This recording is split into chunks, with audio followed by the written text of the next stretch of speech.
সেই King Kong ইমন বল করলেই wicket ভাইয়া ক্যাচ। অসাধারণ প্লেয়ার।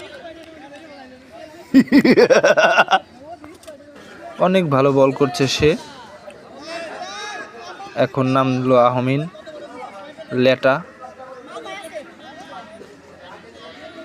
গ্রামের খেলা তো হোয়াইটের ডাক ঠিক করে নিল। ও শট কিন্তু হোয়াইট।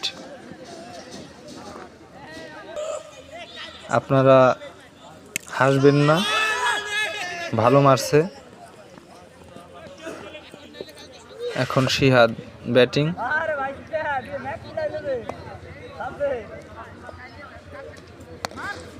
ভালো মারছে কিন্তু 4 হয়ে গেল, 4 হয়ে গেল। অসাধারণ ব্যাটিং করে থাকেন। দেখা যাক এখন কি করে। বোল্ড! সেই কিং কং ইমন এখন আবার বোল্ড করে দিল।